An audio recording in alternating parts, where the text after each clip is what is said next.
ይሄው 6,516,052 ስራ አስፈጻሚው የሚያውቀው ታውቃላችሁ አይደል? የስራ አስፈጻሚ ኮሚቴው የማያውቀው እኮ ነው። ቆይ ይሄ በድርጅቱ ምናምን መስሏችሁ ነው እንዴ? በድርጅቱ እኮ ይገባ አይደለም እመቤቴ ስራ አስፈጻሚ የማያውቀው እኮ ብር እኮ ነው ከስልኩ ላይ እኮ የተገኘው። ከዛ ላይ ነው በሞባይል እንትን የትራንስፈር ሲያደርግ የተገኘው ስሜ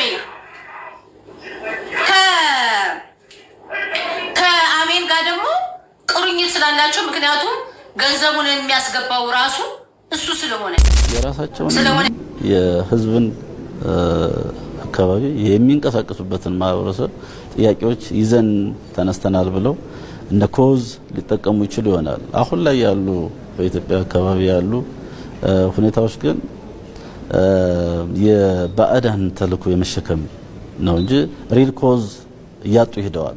እንመለስበታለን። ይህንን በውጭ ሀገር ያለውን የፋኖ ደጋፊዎች የውስጥ ፖለቲካና ማስረሻ ሰጤ ጦርነት ትርፍ አይደለም፣ መንግስት አሁን ህጋዊ ነው፣ የተሻለ አቅም ነው ሲል የተናገረበትን ንግግር እንመለስበታለን ወደ ኋላ። አሁን ግን በጣም አንድ አንገብጋቢ ጉዳይ እናንሳ። በትናንትናው ዕለት የድሮን ጥቃት እንደደረሰ ሰምተናል። በአማራ ክልል ደቡብ ወሎ በመካነ ሰላም ቅድስት አርሴማ አንድነት ገዳም በድሮን ጥቃት የመነኮሳት ህይወት ማለፉን ሰምተናል። በሐምሌ 15 ቀን 2018 ዓ.ም በምዕራብ ወሎ በመካነ ሰላም በአባይ ወንዝ ዳርቻ በሚገኘው አባይ ገዳመ አስጤክስ የሰማዕቷ ቅድስት አርሴማ አንድነት ገዳም ተብሎ በሚጠራው ቦታ ላይ 4:30 አካባቢ የተፈጸመ የድሮን ጥቃት ምክንያት በገዳም ውስጥ የሚኖሩ 2 ሴቶች ወዲያ ህይወታቸው ማለፉን እንዲሁም መቁሰላቸውን ጭምር ምንጮች ተናግረዋል። ምግብ እየሰሩ በነበሩበት ወቅት ነው ጥቃት የተፈጸመውም ተብሏል። ጥቃቱ የተፈጸመው በአካባቢው የፋኖ ኃይሎች ከትመዋል በሚል ነው ተብሏል። ይሄ በጣም አሳሳቢ መረጃ ነው። ከፍተኛ የሆነ ጥንቃቄ እንደሚያስፈልግ በውጊያ መሃል የሚጠቁመን መረጃ ነው። መንግስት የትኛውንም አይነት እርምጃ ሲወስድ ከፍተኛ ጥንቃቄ በተሞላበት መንገድ መውሰድ እንዳለበት ያስገነዝበናል። ከፍተኛ ጥንቃቄ በተሞላበት መንገድ። ምክንያቱም እነዚህ ሰዎች ንጹሃን ናቸው።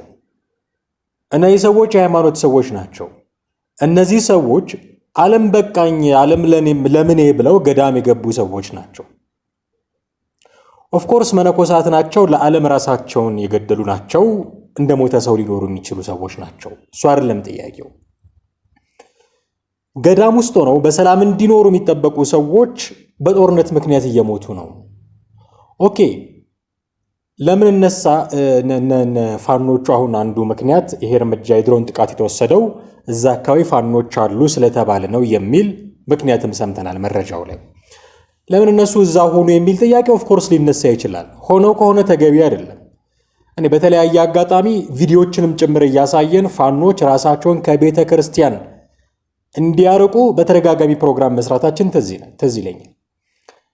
ከፕሮግራም መሪዎች፣ ከካህናት፣ መስቀል ከጨበጡ አባቶች ማይክ እየቀሙ ጦርነት የሚቀሰቅስ ንግግር ሲያደርጉ የነበሩ በርካታ የፋኖ ሰዎችን አይተናል። እና ስንል የነበረው ምንድን ነው? ባካችሁ የቤተ ክርስቲያኒቷን ስም አታስጠፉ፣ ለውጊያም ምቹ አታድርጓት፣ የሚጠቅም አይደለም ይሄ።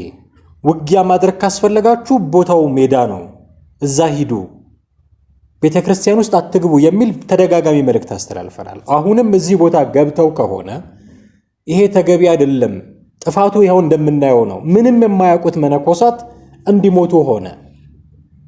ስለዚህ ባካችሁ ፋኖች ይህንን ነገር ደግማችሁ አታድርጉት የዛሬም መልእክታችን ነው። ነገር ግን እነሱን እንዲህ አታድርጉ የሚል መልእክት ነው ልናስተላልፍ የምንችለው። ጥያቄ ልንጠይቃቸው አንችልም። እነሱ እንዲህ አታድርጉ እንዲህ ብታደርጉ ልናስፈራራቸውም እንደ ዜጋ እንደ አንድ ኢትዮጵያዊ ልናስፈራራቸውም አንችልም። እንዲህ ብታደርጉ ብለን መጠየቅ አንችልም። መጠየቅ የምንችለው ማንን ነው? መንግስትን ነው መጠየቅ የምንችለው። ምክንያቱም እነሱ መንግስት አይደሉም፣ የተመረጡ ወገኖች አይደሉም። ለኛም ለቤተ ክርስቲያኒቷም ግድ የሌላቸው ሊሆኑ ይችላሉ። ስለዚህ ብንጠይቃቸው ስቀውብን ነው የሚያልፉት፣ አፊዘውብን ነው የሚያልፉት። እነዚህ የመንግስት ተቀጣሪ ካድሬዎች ብለውን ነው የሚያልፉት። ከነሱ ጋር ጉንጭ አልፋ ክርክር መግጠም ዋጋ የለውም። ምን ጠይቀው መንግስት ነው። መንግስት ኃላፊነት ስላለበት የተመረጥኩኝ መንግስት ነኝ ስለሚል ህጋዊ የመሳሪያ የመጠቀም መብት የብቻው ስለሆነ እነዛ ደግሞ እዛ አካባቢ ያሉትን ሰዎች በሰላም የመጠበቅ ኃላፊነት የሚወስዱ ስለሆነ ምን ጠይቀው መንግስት ነው። ምን ብለን ኦኬ ድሮን አትጠቀም ልንለው አንችልም። ከባድ መሳሪያዎች አትጠቀም ልንለው አንችልም። ሲጀመር የውጊያ ሳይንስ ውስጥ እኛ የምናውቀው ነገር የለም። አንድ ሁለተኛው ነገር የውጊያ ከሆነ ውጊያ ነው። እነዛ ጥይት ሲተኩሱ እሱ እዚህ ከውሃ እየረጨ ሊያባራቸው አይችልም። ስለዚህ ድሮን አትጠቀም እንደዚህ አታርግ ልንለው አንችልም። ልንለው የምንችለው ምንድን ነው? ውጊያ እንዲደረግ የማንጠበቅባቸው ቦታዎች አሉ።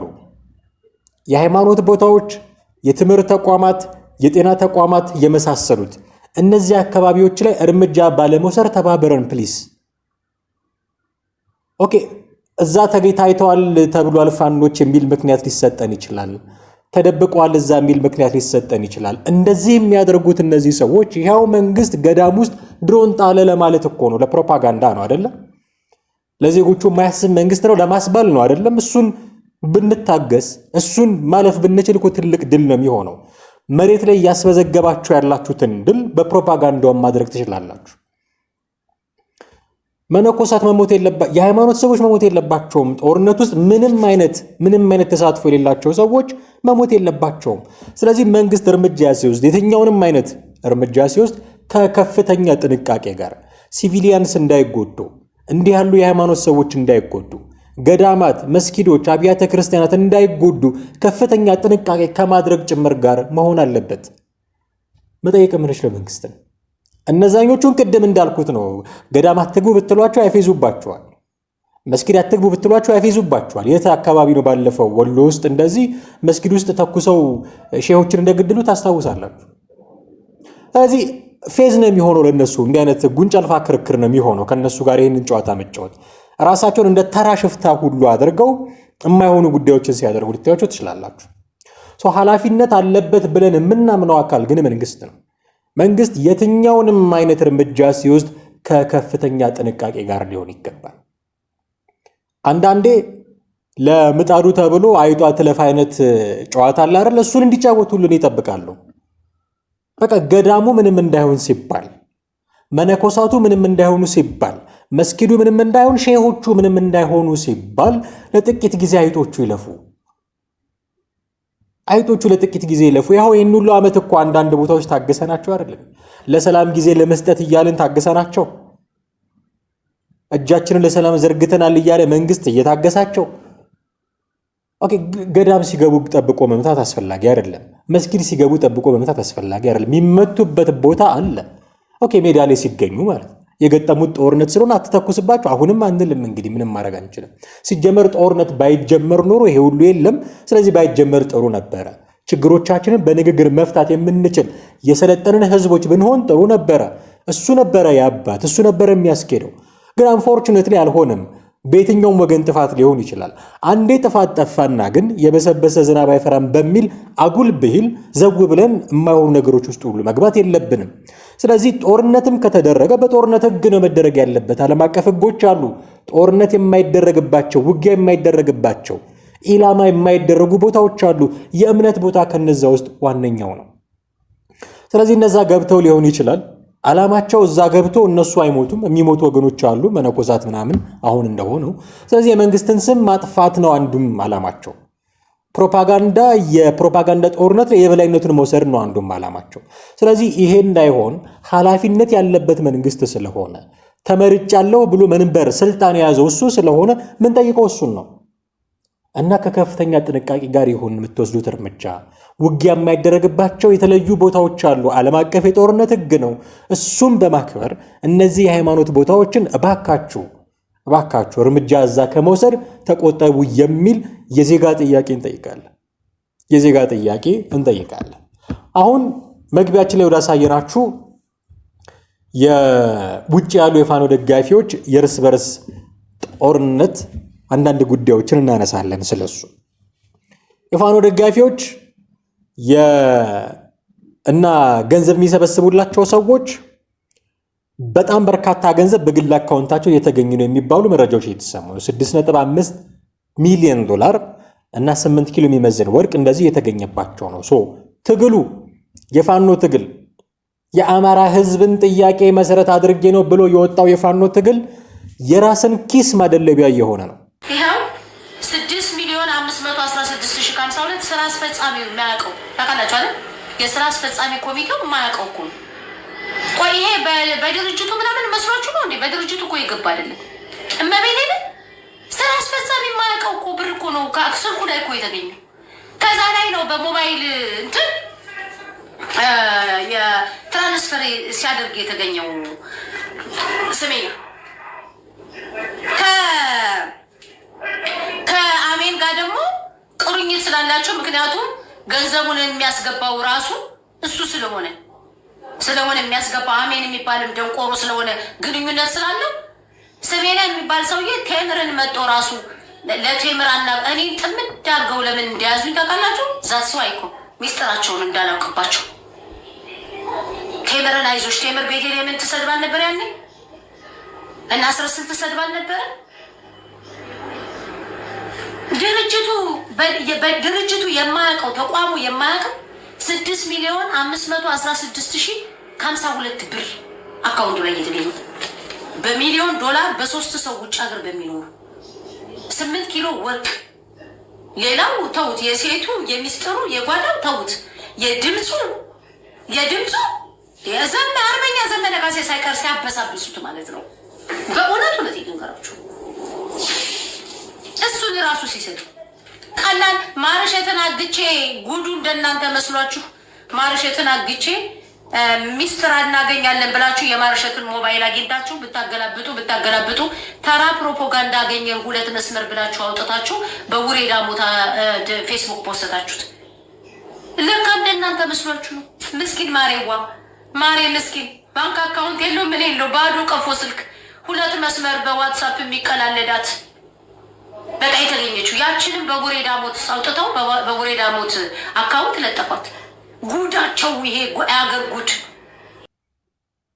ትናንት በሰራነው ፕሮግራም እንዳልነው የአማራ ህዝብን ጥያቄ ሸጠውታል እንደተባለው የራስን ኪስ ማደለቢያ ሸጠውት ጥያቄውን ሸጠውት ኪሳቸውን ማደለቢያ አድርገውታል። 6.5 ሚሊዮን ዶላር ማለት የትየለሌ ገንዘብ ነው። ቆጥረን ማጨረሰው ገንዘብ ነው ወደ ብር ሲመነዘር። 8 ኪሎ ወርቅ ማለት በጣም ብዙ ገንዘብ ነው። እንዲህ አይነት ጉዶች እየተሰሙ እና አገር ውስጥ ያለውን ትግል እና የውጭውን ትግል ብናነጻጽረው ውጭ ያለው በጣም ምናልባት ይከፋ ይሆናል። ውጭ ያሉት የፋኖ ደጋፊዎች ውጭ ያሉት በነገራችን ላይ የበለጠ ብሔርተኞች ናቸው። አሁን ኢትዮጵያ እየታመሰች ያለው በብሔር ፌዴራሊዝም ነው የሚል ብዙ ጊዜ ትችቶች እንሰማለን አይደል?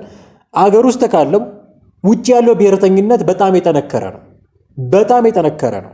እንደው እዚህ ሀገር ውስጥ የፈለገ ብሔርተኝነት ቢጎላ አቡነ አረጋዊ ቤተክርስቲያን የከሌ ብሔር ነው አልሄድም የሚል ክርስቲያን አታገኙ። አሜሪካ ያሉት ዲያስፖራዎች፣ ውጭ ያሉት ዲያስፖራዎች ይሄ ቤተክርስቲያን የከሌ ብሔር ቤተክርስቲያን ነው አንሄድም ይላሉ። የከሌ ሚካኤል የከሌ ገብርኤል እየተባባሉ ሁሉ ለታቦታት ለመላእክት ዘር ለሌላቸው መላእክት ለማይወልዱ ለማይዋለዱ ለማያገቡ ለማይጋቡ መላእክት ተፈጥሯቸው አይደለም። እነሱ እንዲህ አይደለም። እንደውም እኮ በትምህርቱ በአስተምሮ ሰው ከሞተ በኋላ በዳግም ምጽአት ዳግመኛ ነፍስ ካገኝ ማለት በዳግም ትንሣኤ ከሞት በኋላ ባለ ህይወት እንደ መላእክት እንዲሆን ነው የሚጠበቀው።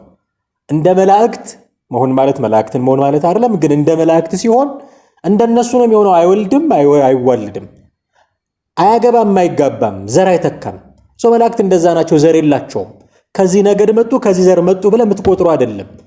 ውጭ ያሉ ዲያስፖራዎች ግን ለቅዱስ ሚካኤል ብሔር ሰጥተውት፣ ለቅዱስ ገብርኤል ብሔር ሰጥተውት እዚህ ቤተክርስቲያን የከሌ ነው እዚህ ቤተክርስቲያን የከሌ ነው አንሄድም መባባል ደረጃ የደረሰ በጣም ጽንፍ የወጣ ብሔርተኝነት ነው ያለው። በጣም ከፍተኛ ብሔርተኝነት የዛ ነጸብራቅ ይመስለኛል። አሁን አገር ውስጥ ላለውም ሳንካ የሆነው የነሱ ተጽዕኖ አገር ውስጥ ያለውን የውስጥ ትግል ውስጥ የከተታቸው። ያው ብሔርተኝነት ጫፍ የለውም፣ አያበቃም።